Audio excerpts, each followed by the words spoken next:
May 30th, 1942, RAF airfields across eastern and central England. As the light fades, ground crews move with practice speed under blackout discipline. Fuel lines, bomb trolleys, last-minute checks, while air crews file into briefings that are unusually crowded, unusually tense. This is not a routine night operation. The plan being put into motion is meant to be seen, counted, and felt. A mass strike on one German city, compressed into a short window, on a scale the Luftwaffe's night defenses have not yet faced. In the early hours of May 31st, Cologne, industrial, river-bound, and densely built along the Rhine, will become the target of what the RAF itself framed as a 1,000-bomber raid. The reason for the gamble sits in an uncomfortable truth bomber command could no longer hide. By mid-1941, photographic evidence had exposed how often crews failed to place bombs anywhere near their stated targets. The Butt report, circulated in August 1941, showed that even among aircraft claiming to have attacked, only a fraction got within a few miles of the aim-point night navigation, weather, defenses, and human limits combined to turn precision into optimism. In London, that mattered politically as much as militarily. A bombing offensive that could not reliably hit was vulnerable to being cut, redirected, or written off. A bombing offensive that could demonstrate concentrated, unmistakable effect. Burning streets, collapsed utilities, thousands homeless, was harder to ignore. So the raid was built as both an operational experiment and a strategic message. Aircraft were pulled in from across the system to reach the symbolic threshold. More than 1,000 sorties dispatched for a single target on a single night, with crews and machines drawn well beyond the usual frontline strength. By the RAF's own accounting in the post-war record and museum collections describing the raid, this was presented as a deliberate concentration of effort aimed at achieving visible results over one city. Cologne was chosen because it was reachable, unmistakable from the air, and important enough to matter, Germany's third-largest city at the time, with transport links, industry, and administrative weight. But the deeper aim was psychological and strategic, to prove that Britain could gather force, break through, and impose damage at will. And once you understand that motive, the next question becomes unavoidable. How, exactly, did the RAF assemble and deliver that many aircraft over one city in one night? To turn a headline into an operation, Bomber Command had to do something it rarely admitted in public. It had to borrow strength from everywhere. In spring 1942, the frontline force available for major night operations was nowhere near 1,000 heavy bombers. The 1,000 would be reached by drawing in aircraft from operational training units and conversion units, machines and crews that were not normally scheduled for the main war effort, but could be used for a single, concentrated night to create mass. Contemporary wartime reporting captured exactly how the raid was intended to be perceived. More than 1,000 bombers concentrated in the Cologne area, delivering roughly 2,000 tons of bombs in about 90 minutes. Less a long campaign than a single, overwhelming blow. That concentration mattered because German night defenses were built to intercept a flow, not absorb a flood. The RAF solution was what later became famous as the bomber stream. Instead of aircraft arriving scattered over many hours, the raid would be timed so hundreds of bombers crossed the defended belt in a narrower corridor and shorter period. It was a method designed to strain the system, radar reporting, fighter control, searchlights, anti-aircraft guns, and the basic human capacity to track and engage targets moving through the darkness. Even outside British sources, official Australian Air Force history summaries described the Cologne raid as a deliberate 1,000-bomber effort against Germany's third-largest city, emphasizing both its scale and its psychological impact. The aircraft mix reflected Bomber Command's transitional moment in 1942. Many crews still flew twin-engine types that had carried the burden in the early war, Wellingtons, Whitleys, and Hamptons, while the new four-engine heavies like the Halifax and the Lancaster were only beginning to arrive in meaningful numbers. That matters for understanding what the raid was and was not. It was not yet the fully matured heavy bomber offensive of later years. It was a mass effort assembled at speed, with uneven aircraft performance, uneven crew experience, and a plan that depended as much on timing and navigation as on raw bomb weight.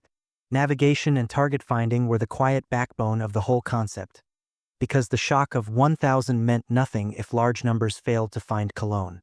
The painful lessons that led to this thinking were spelled out months earlier in the Butt report, which examined bombing photographs from mid-1941 and concluded that accuracy at night was far worse than official claims suggested. By May 1942, Bomber Command was trying to impose discipline on chaos. Tight routing, timed waves, and procedures meant to get aircraft to a city on the Rhine with enough coherence that German civil defense would face simultaneous fires across a wide area. And once the stream formed and crossed the coast, there was no way to pause the experiment. The next stage was the moment German crews and civilians would experience it firsthand. The first searchlights sweeping into the bomber flow, the first flak bursts climbing, and the first fires starting to spread faster than any single brigade could contain. As the bomber stream pushed inland, the raid began to look less like a conventional night operation and more like a timed sequence. Aircraft arriving in a dense flow rather than isolated packets spread across hours. That detail mattered. German night defenses could still fight, but they had to do it while their warning system, fighters, searchlights, and anti-aircraft batteries were all being fed targets faster than they could be processed. In the air, crews described Cologne not as a single aim point but as a broad, unmistakable city shape on the Rhine, an urban reference large enough to find, even when the exact factory roof was not. In the official framing, this was Operation Millennium, 1,047 aircraft dispatched to a single target on the night of 30 to 31 May 1942, with Bomber Command later recording that 868 bombers actually attacked Cologne. The weight dropped is commonly summarized at roughly 1,455 tons, delivered in a compact window design to magnify the effect on fire services and civil defense. It also meant that the city's first alarms blended into one continuous crisis, as new waves arrived before earlier fires could be isolated. From a distance, the German response looked formidable, searchlights clawing at the sky, flak bursts pacing along the stream. But the raid's structure forced hard choices. Batteries could engage what they could see. Fighters could intercept what they could be vectored onto. Yet the density of aircraft made the defense feel reactive rather than controlling. Losses were still real. The RAF lost 43 aircraft on the operation, a reminder that saturation never meant safety, only that the odds were being bent by mass and timing. On the ground, the most decisive factor was not a single spectacular detonation but the cumulative spread of damage across housing, utilities, and transport. Post-raid assessments recorded extensive residential destruction. More than 13,000 homes destroyed, with many thousands more seriously or lightly damaged, a scale that translated directly into displacement and disruption, regardless of whether any one factory line was halted. Aerial reconnaissance photographs taken afterward captured exactly that pattern: roofless blocks and burned-out districts over wide areas rather than one neatly isolated crater field. And that is where the stunned reaction begins to make sense. Not because Germany had never been bombed, but because a single night had demonstrated how quickly concentrated force could turn a major city into a simultaneous emergency. Fires, broken services, blocked streets, and overwhelmed response. Setting up the next question Britain wanted the War Cabinet and the public to ask: what happens if this becomes routine? For the German authorities in Cologne, what made the night of 30 to 31 May 1942 feel different was not a single spectacular strike, but the way the crisis arrived everywhere at once. Air raids before this could be grim and damaging, yet they often came in waves spread across hours. Here, the flow was compressed. Fires multiplied faster than streets could be cleared, water pressure could be stabilized, or command posts could even map what was burning and what was still intact. Post-raid German fire brigade records classified a very large number of fires as major incidents, reflecting how quickly small ignitions became district-wide emergencies when new loads landed before the first outbreaks were contained. British assessments, made with the cold practicality of planners trying to measure effect, show why the raid carried psychological weight. Roughly 1,455 long tons of bombs were dropped, with about two-thirds incendiaries, and the damage pattern was overwhelmingly urban. Homes destroyed, public buildings hit, utilities broken, and streets choked by debris. Cologne's housing loss alone ran into the tens of thousands of dwellings damaged, with more than 13,000 homes destroyed. Numbers that translate directly into mass displacement, panic, and administrative paralysis, regardless of whether one factory line was halted for weeks or merely days. The point was concentration. One city, one night, and a measurable collapse in normal life. For Bomber Command, that was the argument. The official problem revealed by the Butt Report in 1941 was that Britain could not keep selling a night bombing offensive if evidence showed most crews were not getting close to their targets. The report's statistical conclusions, based on bombing photographs, made accuracy failures impossible to ignore inside government. Operation Millennium was designed to answer that political and strategic threat with a different kind of proof. If precision was limited, then mass could still produce undeniable results. Results that could be seen from the air the next day and counted in destroyed streets, not merely claimed in communiques. That is why the stunned reaction matters as a piece of wider wartime logic. German defenses were not helpless. Losses to flak and night fighters still occurred, but the raid demonstrated that Britain could assemble and deliver a concentrated blow that overloaded response systems in a major city. And once that threshold had been crossed, the air war moved into a new phase. Not simply raids, but an industrialized method of applying pressure, testing whether Germany's urban resilience could be broken faster than Britain's bomber force could be worn down. In the daylight that followed, the argument for the raid was no longer abstract. Photo reconnaissance imagery and ground reporting showed widespread roofless blocks and burned-out districts, exactly the kind of visible, city-scale damage that could not be dismissed as exaggerated crew claims. The Imperial War Museums holds aerial reconnaissance photography taken over Cologne after the raid that shows extensive destruction across the urban fabric on the west bank of the Rhine. Evidence used to measure effect in a way Bomber Command had struggled to do earlier in the war. That mattered because the crisis that led to Operation Millennium had been credibility. The Butt report, based on analysis of night photographs, had made a brutal point. Even among aircraft recorded as attacking, only a minority got close, and once you account for the sorties that failed to find the target at all, the proportion reaching within 5 miles fell further. 1 in 5 is the kind of statistic that can break a strategy if it reaches the wrong committee table. The 1,000-bomber concept was, in part, a way to overpower that problem with concentration. If night bombing could not be reliably precise, then compressing time and mass over a major city could still produce undeniable results. Cologne's own figures underline why German civil defense experienced the night as a different category of emergency.